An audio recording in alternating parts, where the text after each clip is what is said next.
UP board परीक्षा कक्षा 10 में गणित विषय का लास्ट ईयर यानी 2024 का आई ए सेट आपके सामने है। सर्वप्रथम हम इसके अंदर बहुविकल्पीय प्रश्न हल करेंगे, जिसमें पहला प्रश्न किसी एक वृत्त पर एक बाह्य बिंदु से खींचे जाने वाली स्पर्श रेखाओं की अधिकतम संख्या कितनी होगी। तो किसी भी वृत्त के किसी बाह्य बिंदु P से मात्र दो स्पर्श रेखाएं खींची जा सकती हैं जो वृत्त को स्पर्श करती हुई जाती हैं। पहली P व Q व P व R, ये दोनों रेखाएं आपस में बराबर भी होती हैं। अतः यहाँ पर विकल्प B 2 सही है। क्वेश्चन नंबर 2, बिंदु 7,3 की y अक्ष से दूरी ज्ञात कीजिए। तब हम कोऑर्डिनेट अक्ष पर बिंदु 3,4 की स्थिति को दर्शाते हैं कि x से 7 की दूरी तथा y से 3 मात्रा की दूरी, y अक्ष से s की ओर चलें तो ये दूरी 7 होगी। अतः विकल्प C 7 सही है। क्वेश्चन नंबर 3, यदि P साइन थीटा बराबर Q कॉस थीटा तो कोसेक थीटा का मान ज्ञात कीजिए। तो क्वेश्चन नंबर 3 में दिया है P साइन थीटा बराबर Q कॉस थीटा। इसे हल करने के लिए कॉस को साइन के बटे में और P को Q के बटे में ले आएंगे ना। साइन बटे कॉस हमारा टेन थीटा, जबकि P Q अपॉन P अगर हम लाला अमरलाल काम करने वाले सूत्र से देखें तो साइन टेन थीटा बराबर होता लंब बटे आधार। लंब बटे आधार ऐसे रखा, फिर पाइथागोरस फिल्म से इसे हल करेंगे। पाइथागोरस फिल्म होती है कर्ण का वर्ग बराबर आधार का वर्ग प्लस लंब का वर्ग। कर्ण बराबर स्क्वायर हटाया तो दूसरी तरफ रूट लग जाएगा। यहाँ पर आधार P, लंब Q दे रखा है। आधार की जगह रखा P का वर्ग, लंब की जगह रख दिया Q का वर्ग। इस प्रकार हमारा कर्ण निकल के आ गया। हम निकालेंगे कोसेक थीटा बराबर, इसी फार्मूले में जाएंगे। लाला अमरलाल काम करने आए, ऊपर से अगर टेन था तो नीचे से आपका हो जाएगा कोसेक थीटा कर्ण बटे लंब।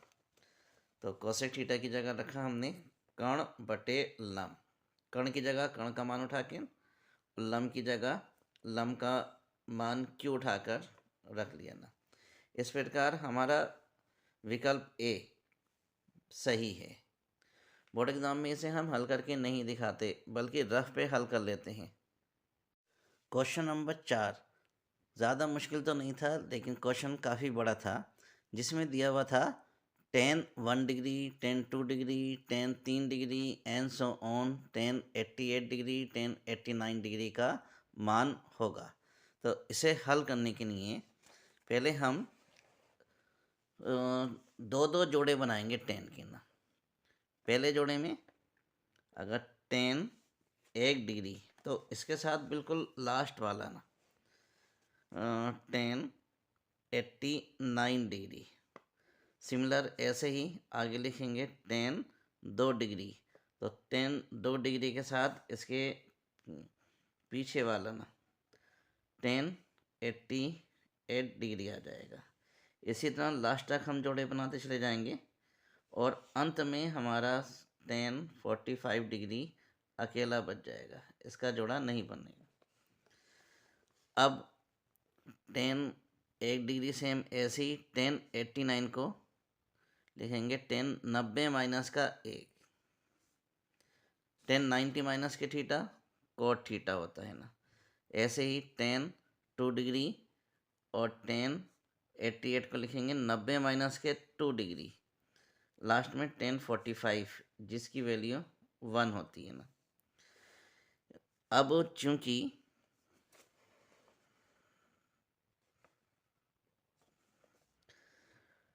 tan 90 माइनस के थीटा बराबर होता है कोट थीटा, इसी प्रकार ऊपर इनके मान रखें लगाएंगे।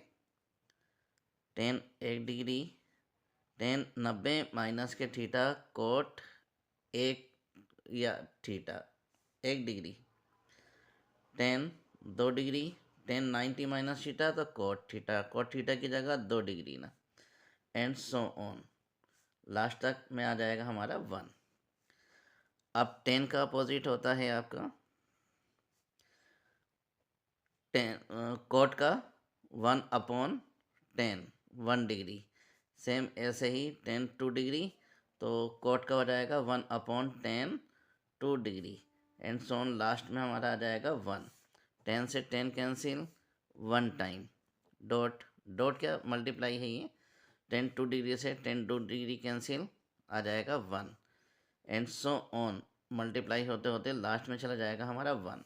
सबकी 1 से मल्टीप्लाई करेंगे तो आंसर आ जाएगा 1। इस प्रकार हमारा विकल्प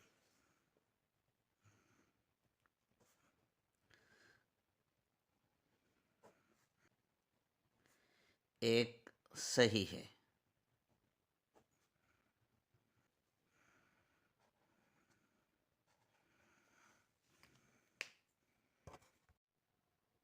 क्वेश्चन नंबर 5, यदि समीकरण 3x² प्लस के 5x माइनस के क्यू बराबर 0 के मूल बराबर हैं तो क्यू का मान होगा। मूल बराबर हैं तो यहाँ विविध कर शून्य होगा। इसके लिए हमने समीकरण सेम ऐसी लिखी और इसकी हमने तुलना की ax² प्लस के bs प्लस के c बराबर 0 से। जहाँ a बराबर आ गया तुलना करने पर 3, b बराबर आ गया आपका 5 और c बराबर आ गया माइनस के क्यू। यदि मूल बराबर हैं तो विविध कर शून्य हो जाएगा। यदि मूल बराबर हैं तब विविध कर यानी d बराबर हो जाएगा शून्य। d बराबर होता है b² माइनस के 4a एंड c बराबर आ जाएगा 0। b की जगह 5 का वर्ग माइनस 4ac, a की जगह 3 और c की जगह माइनस के q बराबर 0। 5 का वर्ग 25 माइनस और माइनस प्लस 4×12 और q बराबर 0। 25 प्लस का है, दूसरी तरफ जाते ही माइनस का हो जाएगा, तब q बराबर माइनस के 25, 12 गुणा में था तो यहाँ दूसरी तरफ आकर भाग में हो जाएगा। अतः हमारा विकल्प ए माइनस के 25/12 सही होगा।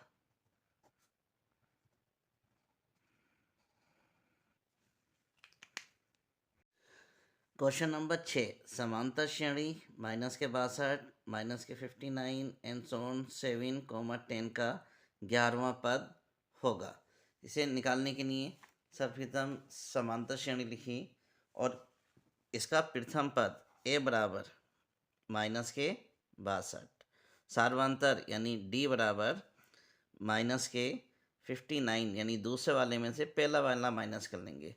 फिर माइनस, क्योंकि माइनस में है 62 इसलिए एक ब्रैकेट और लगाकर लिखा 62 बराबर 59 माइनस माइनस प्लस 62, दोनों को माइनस किया तो विविध कर हमारे पास 3 आ जाएगा। अंतिम पद यानी l, अंतिम पद l बराबर या nवां पद भी इसे बोलते हैं हम, ये तो रखा है 10। अब nवें पद का फार्मूला होगा nवां पद बराबर a प्लस n-1 और d। ये समांतर श्रेणी का nवां पद निकालने का फार्मूला है। अब हमें निकालना है 11वां पद, तो n की जगह लिखा 11वां पद बराबर a की जगह a का मान उठा के रख दिया माइनस के 62 प्लस ऐसे ही n की जगह 11वां निकालना है तो 11 लिखेंगे माइनस का 1, d हमारा 3 निकल के आ चुका है। माइनस के 62, 11 में से 1 घटाया तो प्लस के 10 गुणा 3 बराबर माइनस के 62, 10×3 = 30, 32 में से 10 घटाया तो माइनस के आ गए हमारे पास 32। अतः विकल्प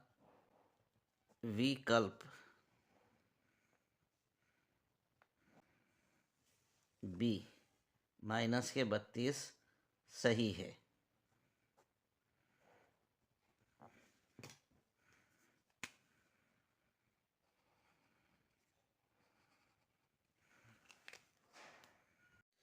क्वेश्चन नंबर 7, यदि PE बराबर 0.05 तो PE नोट का मान क्या होगा?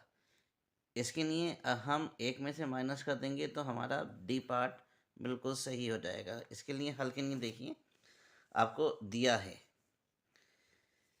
प्रवक्ता ऑफ ई यानी एक प्रवक्ता घटित होने की संभावना 0.05 दे रखा है।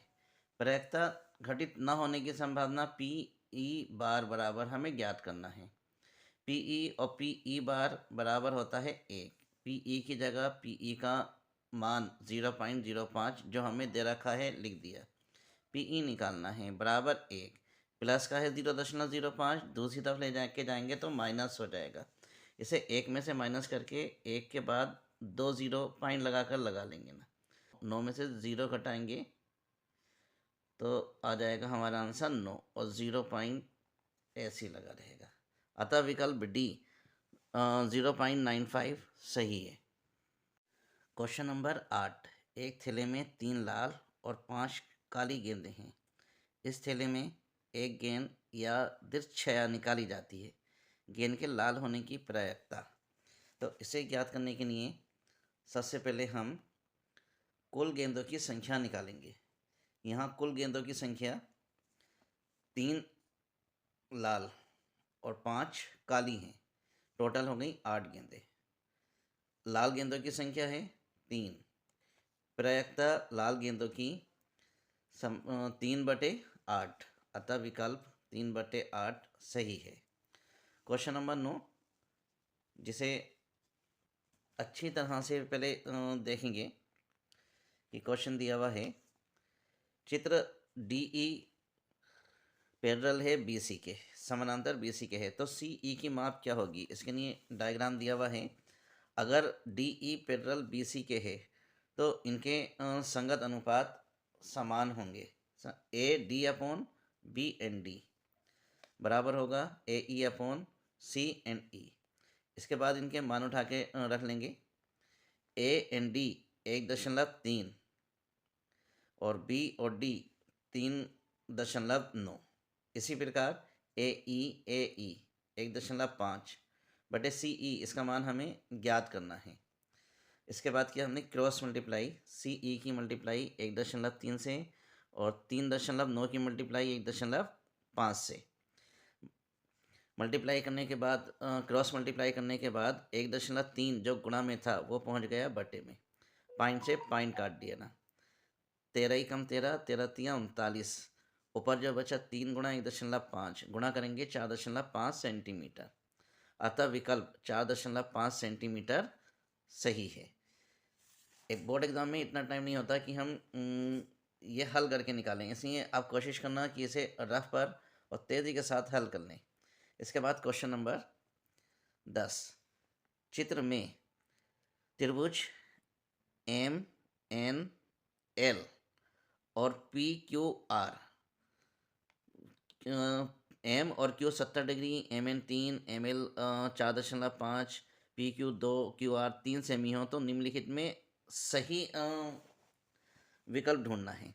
सही विकल्प ढूंढने के लिए दोनों त्रिभुजों को अच्छी तरह से देखेंगे और हम त्रिभुज जो 70 व 70 बीच में हैं उन्हें पहले ले लेंगे। M को बीच में लाने के लिए त्रिभुज लेंगे NML और दूसरा त्रिभुज 70 डिग्री बीच में लाने के लिए PQR। इन दो त्रिभुजों में कंपेयर करेंगे तो जो हमें दिया हुआ है पहले वे लिखेंगे NML 70 डिग्री और PQR 70, दोनों कोण बराबर, ये दिया हुआ है। फिर इनकी संगत भुजाओं का, पहले कोण की संगत भुजा लेंगे हम MN/ML।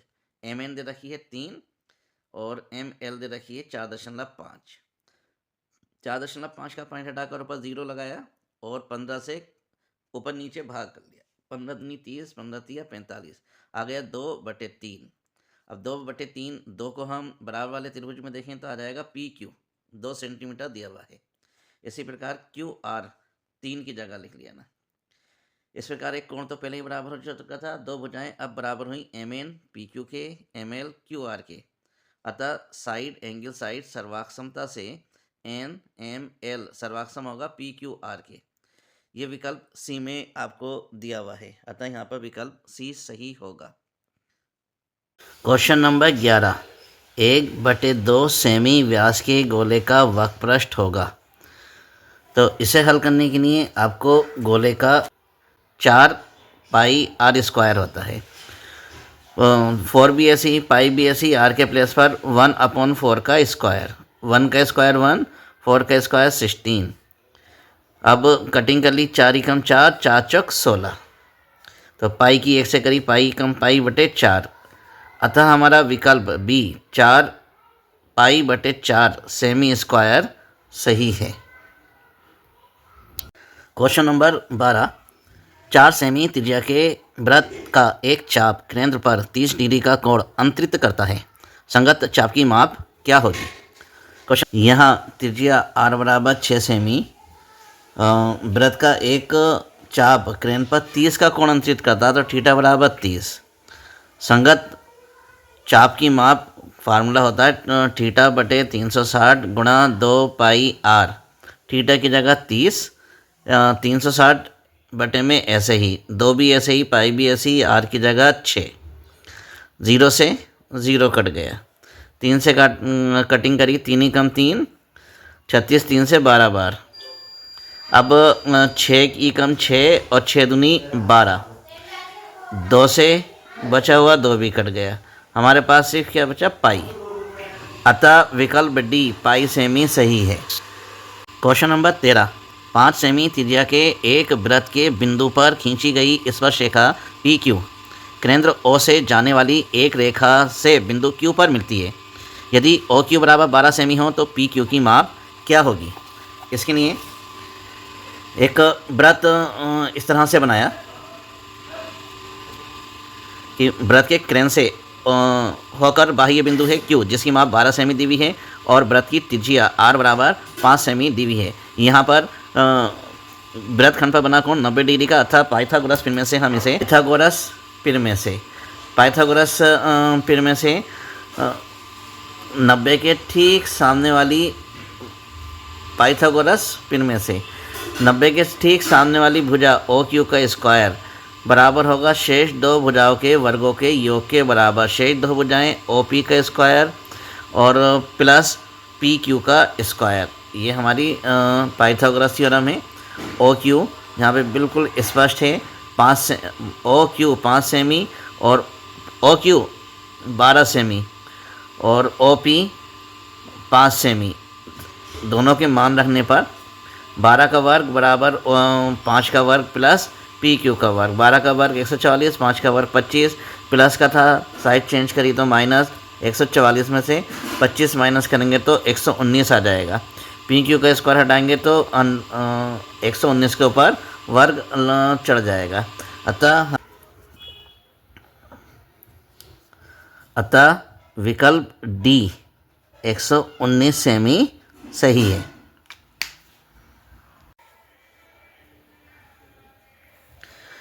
क्वेश्चन नंबर 14, संख्याओं 182 तथा 78 का SCF क्या होगा?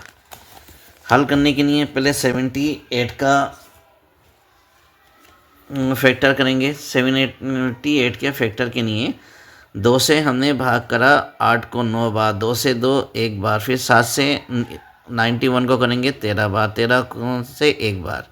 तो 182 के फैक्टर 2 × 7 × 13।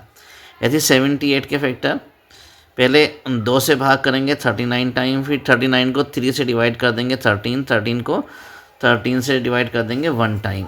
इस तरह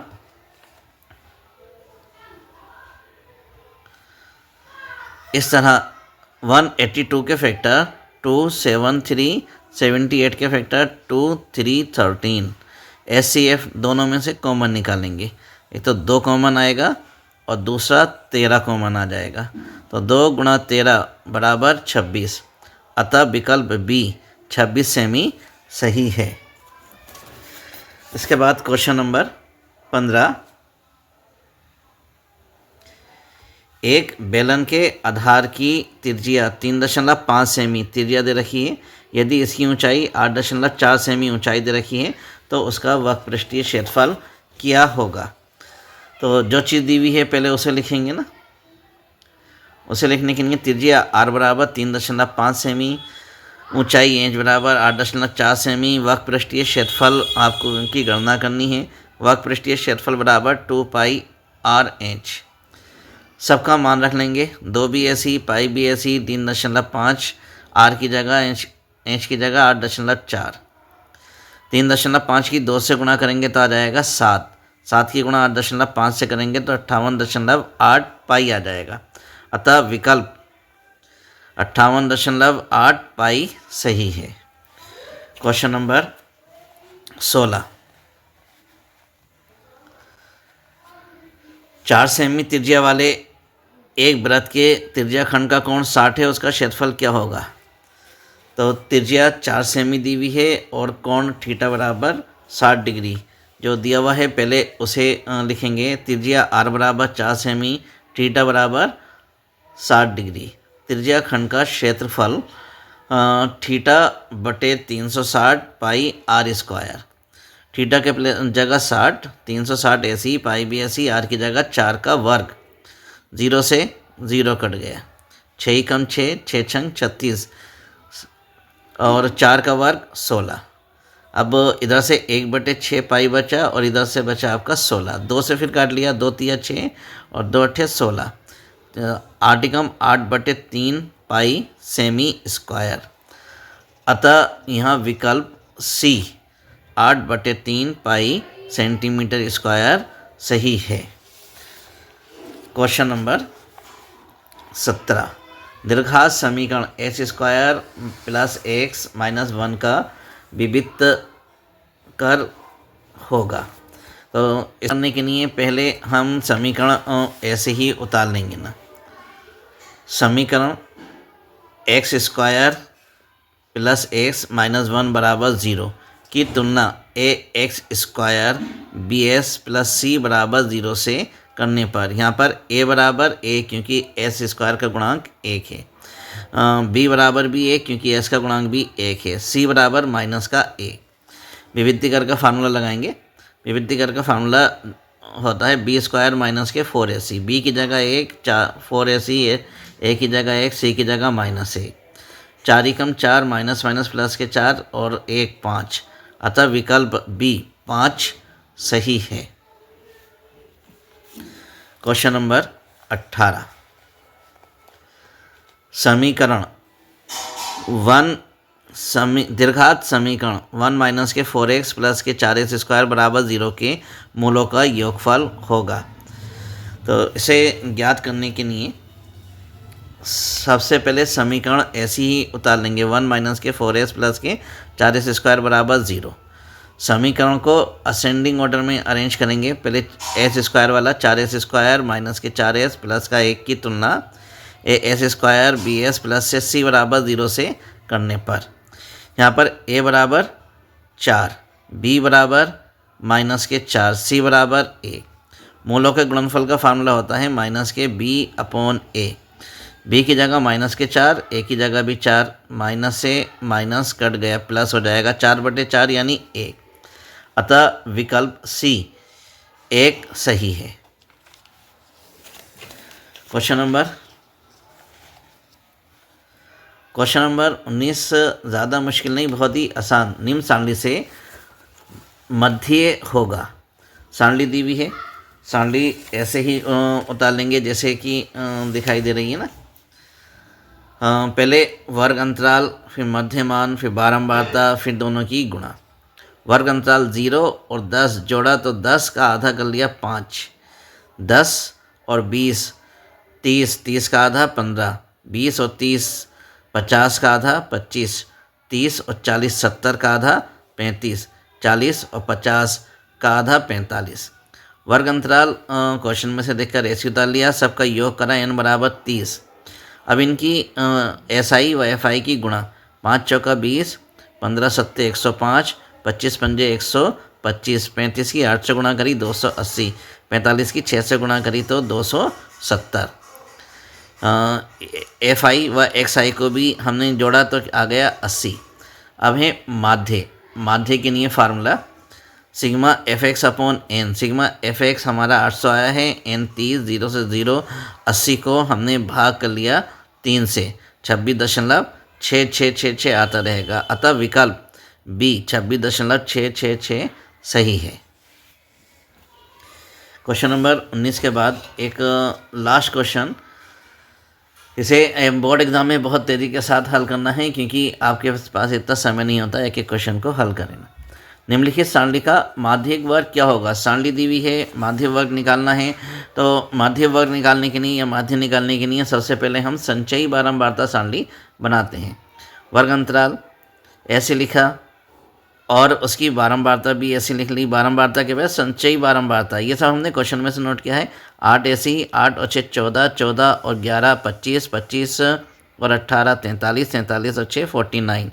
इस सब का योग करेंगे बारंबारता का, वो भी 49 ही आएगा ना।